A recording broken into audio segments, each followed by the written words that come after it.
Riftwalkers Radio is waiting for you. Just step through the rift and discover a world of fantasy like you've never heard before.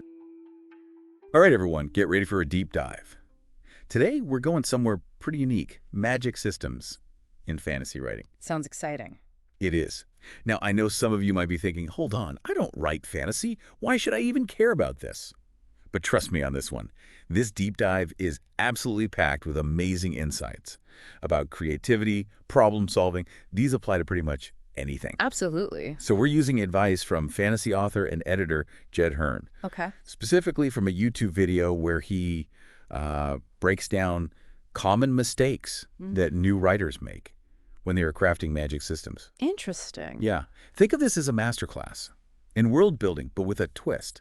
The word we're building here is your own creative process. I like that. It's true. Hearn's insights can absolutely be applied to anything. A business model, a scientific theory, even a personal growth plan. It's all about understanding those underlying principles and how they can help us create something truly compelling. Okay, so let's jump right in. Hearn starts by tackling what he calls the everything's a nail problem. You know, the saying goes, if all you have is a hammer, everything starts to look like a nail. Right. It's a classic. And a trap we all fall into from time to time. Finding a solution that works, and then using it for every problem, even when it might not be the best fit. Exactly. Yeah, think about those times you were trying to solve a problem at work. You kept hitting that same wall because you were approaching it from the same angle over and over again. It's so frustrating. I know. Hearn gives this hilarious example of a writer who creates a character with gravity-altering magic. So in their first fight scene, the character just flings their opponent into the sky. Okay, cool, we get it, gravity powers. But then in the second fight scene, same thing. Oh, no. And the third, yep, you guessed it, airborne enemy. Yeah. It just gets so repetitive, so predictable. Right. And that's where the magic, both literally and figuratively, starts to fade. It's like watching a movie where the hero uses the same karate chop to defeat every villain. Every time. It gets boring. We crave variety, surprise, that sense of discovery. So true. And it's not just about writing either. Think about it. Haven't you ever been stuck in a rut in your own life, using the same approach to a problem even when it's clearly not working? Hearn's point is to shake things up, to challenge those default settings and look for those creative solutions. Embrace that beginner's mind and be open to new possibilities. That's a fantastic way to put it. Now, building on this idea of keeping things fresh, Hearn's second mistake is no consideration of limitations. Okay. And this one is so crucial because limitations, as counterintuitive as it may sound, are actually the key to making a magic system, or any system for that matter, truly compelling. Okay, I'm intrigued. Explain this one to me. Why are limitations a good thing? Think of it like this. A character who can do anything effortlessly faces no real challenge. And without a challenge, there's no real sense of risk or growth or even excitement. Remember Superman? Yeah. If he was truly invincible, would his stories be nearly as interesting? Good point. We need to see our heroes struggle, face setbacks, make tough decisions. It's those moments of vulnerability and uncertainty that make them relatable, and their triumphs feel earned. Exactly. Hearn actually quotes Brandon Sanderson, a master of fantasy world building, who says, and I love this, the question, what can't the magic do, is more interesting to me than what the magic can do.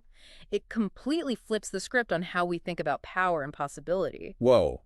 Okay, I'm starting to see how this ties into that whole idea of limitations as a catalyst for creativity. But how do we actually go about crafting those limitations? Well, Hearn breaks it down into 8 distinct categories, each with its own unique implications for how magic functions within a story. And what's so fascinating is that these categories can be applied to pretty much any system, not just fictional magic. All right, lay it on me. What are these magical categories? First up, we have resource dependence. The idea that magic requires specific resources, like rare herbs or particular celestial alignments. Imagine a magic system where a spell can only be cast during a full moon, or where a character has to sacrifice something precious to fuel their powers. It instantly raises the stakes, doesn't it? Absolutely. It creates this tension between wanting to use the magic and being mindful of the costs involved. It forces the character and the reader to really weigh the consequences of each action. Then there's the physical or mental cost associated with using magic. Maybe it drains a character's energy, ages them prematurely, or even messes with their memories. Suddenly, magic isn't just a cool power, it's a choice with very real consequences. Ooh, I like that. It adds this layer of moral complexity and makes you really consider the trade-offs involved in wielding such power. It's not just about what you can do, but what you're willing to sacrifice. And that's exactly the kind of dilemma that makes a story and a character truly compelling. Now, another fascinating category is innate ability, the idea that only certain people can use magic. Whether it's due to genetics or some kind of mystical predisposition, this creates inherent hierarchies and power structures within the world. And it can lead to really interesting questions about destiny, free will, and social inequality. It's like having a superpower, but it's not something you earn or learn. It's just part of who you are, for better or worse. And I bet that creates all sorts of interesting conflicts and challenges for those characters. Definitely. And then we have knowledge and skill as a limitation. Even in a world filled with magic, there's still room for mastery and expertise. Imagine a magic system where you have to study ancient texts, decode cryptic symbols, or undergo years of rigorous training to unlock its full potential. It adds a sense of intellectual depth and makes the character's journey feel all the more rewarding. Yeah, it's like learning a new language Yeah. or mastering a musical instrument. The effort and dedication make the achievement that much more satisfying. And let's not forget about the impact of society on magic. Cultural or legal restrictions can dictate how magic is perceived, used, and controlled. Maybe certain types of magic are forbidden, or perhaps there are strict rituals and protocols that govern their practice. So magic isn't just this wild, untamed force. It's shaped by the world it exists in. And that opens up all sorts of fascinating questions about how power dynamics and social norms can influence even the most fantastical elements of a story. Precisely. We also have the concept of magical interference, which introduces the idea that certain conditions or environments can disrupt or limit the effectiveness of magic. Imagine a force field that blocks spells, Oh. or a sacred grove where magic simply won't work. It adds an element of unpredictability and forces characters to think strategically about when and where to use their powers. Ooh, that adds a whole new layer of strategy to the mix. It's not just about knowing the spells, it's about understanding the terrain, the context, the unseen forces that might be at play. Exactly. And then we have time and place restrictions, which can be incredibly creative and add a sense of mystery and anticipation. Maybe a particular spell only works at night during a specific season or in a location aligned with certain ley lines. It's like those rare astronomical events that only happen once every few decades. Yeah. It makes you wonder about the origins and the deeper significance of those limitations. And lastly, we have binding agreements. Perhaps a character had to make a deal with a powerful entity to gain access to magic, and that deal comes with strings attached. Maybe there are forbidden spells, unintended consequences, or even a risk of losing control altogether. Ooh, that's a good one. It introduces this element of risk and consequence that can really drive the tension and create those, oh no, what have they done moments. And you know what I find so fascinating about all of these limitations is that they're not just about restricting magic, they're about revealing character. They force characters to make tough choices, prioritize their values, face the consequences of their actions. It's about those defining moments that shape who they are. You've hit the nail on the head. And you know what? This whole conversation about limitations is making me think about my own life. Yeah. Have you ever noticed how having constraints can actually make you more creative? Absolutely. It forces you to be resourceful, to think outside the box, to find solutions you might not have considered otherwise. Limitations, when embraced, can become catalysts for innovation and ingenuity. That's such a powerful takeaway, and it makes me even more excited to dive into Herney's next mistake, which is a real head-scratcher, thinking you need a hard magic system. What exactly does that mean? Well, this is where we start to explore the different ways magic systems can be structured and presented to the reader, and it gets to the heart of what makes a fantasy world truly believable and immersive. I'm all ears. Give me the lowdown on hard magic systems versus whatever the opposite is. Now, hard magic systems are all about having clear, defined rules and limitations. It's almost like a scientific approach to magic, Oh, okay. where every spell has a logical explanation and consistent effects. Think of it like physics, but with a fantastical twist. So it's like a set of laws that govern how magic works in that world, and the characters have to operate within those boundaries. Exactly, and there's a certain appeal to that kind of structure. It creates a sense of intellectual satisfaction for the reader, like solving a puzzle or figuring out a complex equation. It's all about promises and payoffs. Okay, so give me an example of a hard magic system done right. Something that makes me go, ooh, that's clever. Well, Hearn uses his own pyromancy system from his book Fires of the Dead as an example. In the system, sorcerers can manipulate fire using their own blood as a conduit. Wait, they use their blood. That sounds kind of intense. It is. It creates this inherent risk because every time they use their powers, they're literally putting a piece of themselves on the line. And it leads to some really ingenious solutions. Oh, okay. Yeah. You know what? Now that you mention it, I remember that scene in Fires of the Dead where the main character is ambushed in the forest. Yeah. He uses a single drop of his blood to connect to the enemy's campfire. Yeah. And then, bam, he extinguishes their only source of light, giving himself a tactical advantage. That's exactly the kind of clever payoff that comes from a well-crafted hard magic system. You establish the rules, and then you find creative ways to work within those limitations. I see. So it's like those cooking shows where they give the contestants a limited set of ingredients and they have to come up with something delicious and unexpected. That's a perfect analogy. It's about resourcefulness, ingenuity, and making the most of what you have. But here's where things get even more interesting. Hearn is a huge fan of hard magic systems, but he also acknowledges that there's a whole other world of possibilities out there with something called soft magic systems. Ooh, soft magic. Tell me more. Well, as the name suggests, soft magic systems are more fluid and ambiguous. Okay. The rules are less defined, the limitations are often unclear, and the effects of magic can be unpredictable and mysterious. So it's more about atmosphere, emotion, and a sense of wonder than about strict logic and rules. Exactly. Think of it like poetry versus a scientific textbook. Both have their own beauty and power, but they achieve it in very different ways. Okay, so give me an example of a soft magic system that works really well, something that captures that sense of wonder and mystery. Well, one of the most iconic examples is the spice from Frank Herbert's Dune. Okay. It grants presence, enhances physical abilities, and even allows for interstellar travel. But its workings are never fully explained. It's shrouded in myth, ritual, and a deep connection to the planet Arrakis. Right. And that totally fits the atmosphere of Dune, this vast mystical universe where humanity is just one small part of a cosmic dance.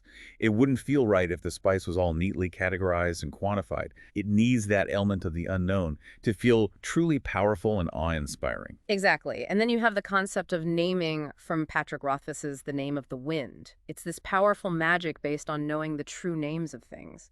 But its rules are steeped in myth and legend. We see glimpses of its potential, but it's never fully spelled out. Which makes it all the more intriguing. It's like there's this hidden layer of reality just beneath the surface, and those who can tap into it wield a power that's both profound and terrifying. That's the beauty of a well-crafted soft magic system. It's about suggestion, implication, and the power of the unspoken. It leaves room for the reader's imagination to run wild and to fill in the blanks. So to bring it back to you, think about a time when you encountered something in your own life that felt almost magical. Oh. Maybe it was a scientific discovery, a work of art, a moment of profound connection with nature.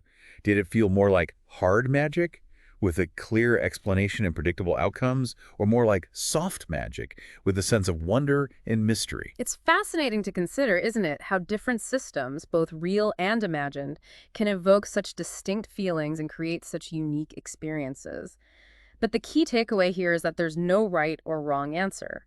The choice between hard and soft magic depends entirely on the story you're trying to tell and the emotions you want to evoke. Well said. It's like choosing the right tool for the job. Sometimes you need a hammer, and sometimes you need a feather. But knowing the strengths and limitations of each tool is what allows you to create something truly remarkable. And speaking of remarkable creations, Hearn's next mistake highlights the importance of integrating magic seamlessly into the very fabric of the story. He calls this one, not integrating magic into the triangle of story. Ooh, the triangle of story. That sounds intriguing. Break it down for me. Well, Hearn uses this really clever concept of a triangle of story to illustrate how magic should be intertwined with every aspect of a story's foundation. This triangle consists of plot, character, and setting, with the theme emerging from their intersection. Okay, I'm starting to see the picture here. So it's not just about having cool magic powers, it's about how those powers impact the plot, shape the characters, and influence the very world they inhabit. Exactly. Imagine, if you will, a magic system that's completely detached from the rest of the story. It might be flashy and exciting at first, but eventually it starts to feel like an afterthought, a gimmick, rather than an integral part of the narrative. It's like those action movies where the hero pulls out some ridiculous gadget that comes out of nowhere and has no connection to anything that's happened before. It's cool for a minute, but then you're like, wait, where did that come from? Exactly. But when magic is woven into the very fabric of the story, it becomes so much more powerful. It becomes a source of conflict, a catalyst for growth, a reflection of the character's deepest desires and fears. Okay, I need an example. Give me a story where this is done really well. Well, think about The Lord of the Rings. Oh, The One Ring, which is obviously a magical artifact, is central to the plot. It corrupts the characters who possess it, and it's deeply connected to the history and geography of Middle-earth. You can't separate it from any aspect of the story. right. It's not just a cool trinket, it's a force of nature, a symbol of power and temptation, and it drives the entire narrative forward. Or take Harry Potter. Magic isn't just something Harry and his friends do at school, it's ingrained in their world. It Right. influences their relationships, their conflicts, even their understanding of good and evil. It's part of their everyday lives, their Yeah. culture, their very identity. And that's what makes it feel so real and believable, even though it's completely fantastical. Exactly. And you know what? Hearn actually tells this great anecdote about a student in his writing boot camp who is struggling to integrate her magic system into her story. Oh. She had this really cool concept, but it just felt disconnected from everything else. Oh, I bet that's frustrating. You have this amazing idea, but you can't quite figure out how to make it fit. Well, she had this breakthrough when she realized that she needed to connect the magic to the character's emotional arc and the story's central theme. And once she made that connection, a whole new plot development emerged organically. Wow, that's so cool. Like the missing piece of the puzzle suddenly clicked into place. It's a reminder that every element of a story should serve a purpose, and that includes the magic system. It's not just about being cool or flashy. It's about deepening the themes, enriching the characters, and creating a world that feels truly cohesive and alive. I love that. It's about making sure the magic has meaning, that it resonates on a deeper level. But okay, I'm ready for the next mistake. Hit me with it. All right, get ready for this one, because it's a common pitfall for creators of all kinds, and I bet you've experienced it yourself at some point. Hearn calls it the sloppy buffet problem. The sloppy buffet problem. Okay, now I really need an explanation. Imagine you're at a buffet, right? Okay. And you see all this amazing food laid out before you. You want to try everything, the sushi, the pasta, the prime rib, the dessert bar. You pile your plate high. But in the end, you're left with a mediocre, unsatisfying meal. I hate when that happens. You end up with a little bit of everything, but not enough of anything truly delicious. And that's exactly what can happen with magic systems, Hearn says. Some writers try to cram in too many elements, different types of magic, conflicting rules, 1,000,001 ways to manipulate reality. It's like they're trying to impress us with how much they know about magic instead of focusing on telling a compelling story. Exactly. And just like that overloaded buffet plate, the result is often a magic system that feels bloated, confusing, and ultimately less impactful. So what's the solution? How do we avoid creating a magical mess? The key is simplicity and focus. Remember what we talked about earlier with limitations. Constraints can actually be incredibly liberating because they force you to be more creative and resourceful with what you have. Okay, I'm starting to see the connection here. So it's not about having a million different magic powers. It's about choosing a few core elements and exploring them in depth. Exactly. Hearn gives a great example of a magic system that gets this right, the one from Brent Week's Lightbringer series. It's all based on manipulating different colors of light, which sounds pretty straightforward at first. Yeah, I can kind of picture it, like a rainbow of magical possibilities. But Weeks takes that one simple concept, light manipulation, and expands upon it in incredibly clever ways. Different colors of light have different physical properties and psychological effects. There's even a cost associated with using certain colors, which creates tension and raises the stakes for the characters. So it's like he's taken a single ingredient, light, and created a whole feast of possibilities. I like that analogy. Exactly. And that's what makes the Lightbringer magic system so compelling. It feels coherent, consequential, and full of depth, even though it's all stemming from a single unifying principle. Okay, now I'm really curious about this Lightbringer series. I might have to add that to my reading list. It's definitely worth checking out. But for now, let's turn the mirror on ourselves. Is there an area in your own life where you've fallen into the sloppy buffet problem? Are you trying to do too much, spreading yourself thin instead of focusing on a few core strengths? Ooh, that's a good question. I know I'm definitely guilty of this sometimes. Trying to juggle a million projects at once and ending up feeling overwhelmed and scattered. It's a common trap, especially in today's fast-paced world.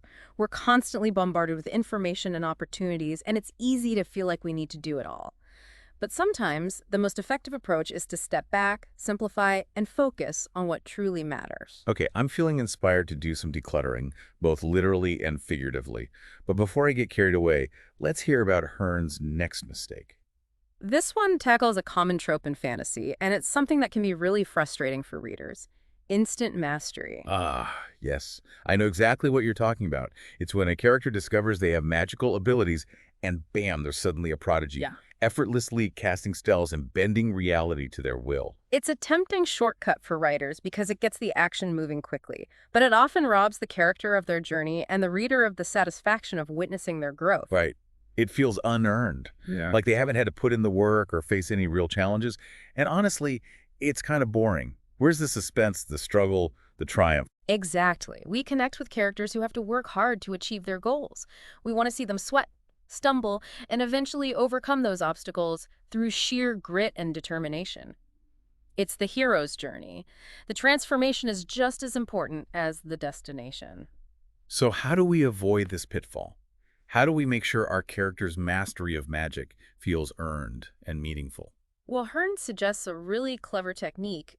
Introduce a more experienced magic user early on, someone who demonstrates the upper limits of what's possible. This establishes a goal for the protagonist to strive for, making their eventual mastery feel all the more rewarding. It's like having a mentor Mm. or a role model who embodies the potential you're aiming for. It gives you something to aspire to, something to measure your progress against. Precisely. It shows that mastery is a journey, not a destination. And those early glimpses of what's possible can be incredibly motivating for both the character and the reader. I love that. It's about creating a sense of anticipation, of building towards something extraordinary. But also, it's about reminding us that even the most skilled masters were once beginners, fumbling their way through the basics. And that's a message that resonates far beyond the realm of fantasy, wouldn't you say? Absolutely. So, to bring it back to you, is there a skill you're working on mastering right now? Maybe it's a new language, Yeah. a musical instrument, a coding language, a creative pursuit, whatever it is. Remember that the journey is just as important as the destination. Embrace the challenges, the setbacks, and the small victories along the way. That's where the real growth happens. It's in those moments of struggle and perseverance that we discover our true potential. Beautifully said. Welcome back. It's amazing how much we can learn from something as seemingly specific as magic systems in fantasy. Right? It's like we started out talking about fictional worlds, but we've actually stumbled upon a treasure trove of wisdom about creativity, problem solving, even personal growth. Yeah. It's like those hidden doors in fantasy novels. You think you're going one way, and suddenly you're on this whole new adventure. Exactly. And speaking of adventures, remember Hearn's triangle of story concept? Oh, yeah. Plot, character setting, and how theme emerges from their intersection. It's a brilliant model for thinking about how to integrate magic into a story, but it's also a powerful tool for analyzing any complex system. You know what? That triangle of story has been kind of rolling around in my head Yeah. ever since you mentioned it. And I'm starting to see how it connects to things beyond just writing. Like a blueprint for crafting any kind of compelling experience, whether it's a novel, a movie, a business, even a life well lived. I love that. You're absolutely right. It's about understanding how different elements work together to create a cohesive and engaging whole. Imagine if we could apply this triangle to, say, starting a business. Okay, I'm game. Let's try it. So if the plot is like the business plan, the roadmap for what you're trying to achieve, then the characters would be your team and your target audience. Right, exactly. The people who bring the vision to life and those you're trying to reach with your product or service. And the setting would be the market or the industry you're operating in, the landscape where your business exists. Precisely. It's about understanding the context, the competition, the opportunities that shape your business environment. And just like in a fantasy novel, the setting can either support or hinder your character's progress. Okay, I'm seeing the parallels here. But what about the theme? How does that fit into the business world? Well, the theme would be your core values and your mission. The driving force behind everything you do. It's what gives your business meaning and purpose, beyond just making a profit. So it's like the moral of this story, the underlying message that connects with people on a deeper level. Exactly. And just like a well-crafted magic system needs to be integrated into all aspects of the story, your core values and mission should be woven into every aspect of your business, from your product development to your marketing strategy to your company culture. Wow, I never thought about it that way before, but it makes so much sense. It's about alignment, making sure all the pieces fit together to create something that's both successful and meaningful. And that brings us to a crucial point that Hearn emphasizes. Magic shouldn't just be a cool spectacle or a plot device. It should have meaning. It should be woven into the fabric of the story, reflecting the themes, the characters' motivations, and the world's values. I've definitely read books and watched movies where the magic felt kind of tacked on, like it was just there for the special effects. But when it's done well, it's like you said, it adds this whole other layer of depth and richness to the story. Absolutely. Think about the name of the wind, for example. The magic system of naming isn't just about casting spells. It's deeply connected to the themes of knowledge, power, and the nature of language itself. It makes you think about the power of words and how they can shape our understanding of the world. Right. It's like that magic is a metaphor for something larger, something that speaks to the human experience. It's not just about what the characters can do with magic. It's about what it means to them and how it reflects their values and beliefs. Exactly. And that's what makes a story truly resonant and memorable.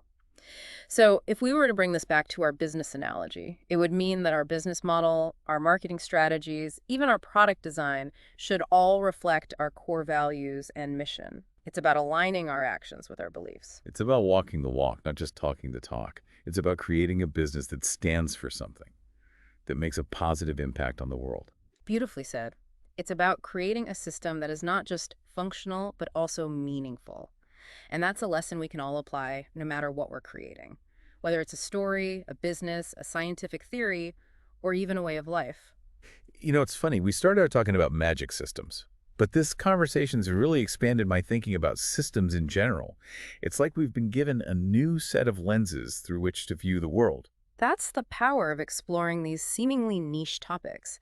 They often lead to unexpected insights and connections that can enrich our understanding of ourselves and the world around us. Okay, so as we wrap up this part of our deep dive, I want to throw this question out to you, our listener, to take a look at a system in your own life through this new lens. Maybe it's your work routine, your creative process, your relationships, your approach to personal growth, whatever it is, ask yourself, what are its limitations? What are its consequences? And most importantly, what does it say about you and your values? That's a fantastic challenge. And remember, there's always more to explore. Welcome back to the final part of our deep dive into magic systems. As we've been exploring these mistakes and solutions, I've been thinking a lot about how they apply to my own creative process. I'm definitely guilty of the everything's a nail problem sometimes. Falling back on those tried and true methods, even when they might not be the best fit for the situation. It's a common trap, especially when we're under pressure or facing those tight deadlines. We find a formula that works and we stick with it, even if it means sacrificing some originality or depth along the way. Exactly. It's like when I'm brainstorming ideas for a new episode, I sometimes find myself gravitating towards the same topics or formats that have worked well in the past. It's efficient, sure, but it can also lead to a sense of stagnation, both for me as a creator and for you as a listener. The key is to be mindful of those patterns and to, actively challenge ourselves to break free from them, to experiment, to try new things, to embrace the unexpected. It's like exploring a new world. You have to be willing to venture off the beaten path to discover those hidden gems. And that reminds me of Hearn's point about limitations. Sometimes the most creative solutions emerge from working within constraints. It forces us to think outside the box and come up with those innovative approaches that we might not have considered otherwise. Absolutely. Limitations can be incredibly liberating. They push us to be more resourceful, more imaginative, more strategic. Think about those cooking shows where the contestants have to create a gourmet meal using only a handful of random ingredients. Oh, I love those shows. Yeah. It's amazing what they can come up with when they're forced to think creatively and work with what they've got. Exactly. And that same principle applies to any creative endeavor, whether it's writing, composing music, designing a product, or even solving a complex problem at work. Those constraints can spark a fire of ingenuity that might have otherwise remained dormant. It's like that old saying, necessity is the mother of invention. When we're forced to confront limitations, we often discover hidden talents and untapped potential. And speaking of potential, let's circle back to Hearn's final mistake, instant mastery. It's a reminder that true growth and fulfillment come from the journey, not just the destination. So true. It's about embracing the challenges, the setbacks, and the small victories along the way. It's about the process of learning, evolving, and becoming the best version of ourselves. And that's a message that resonates far beyond the realm of fantasy writing.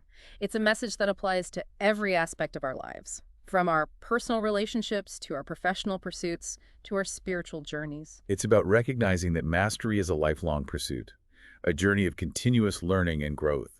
And it's in those moments of struggle and perseverance that we discover our true strengths and forge an unbreakable resilience. So, as we conclude this deep dive into the world of magic systems, we invite you, dear listener, to embrace the journey. Don't be afraid to experiment, to make mistakes, to learn and grow. And remember, the most magical discoveries often lie in the unexpected detours and the uncharted territories. Keep exploring, keep questioning, and keep creating your own magic, both in the stories you tell and in the life you live. Thanks for joining us on this incredible adventure.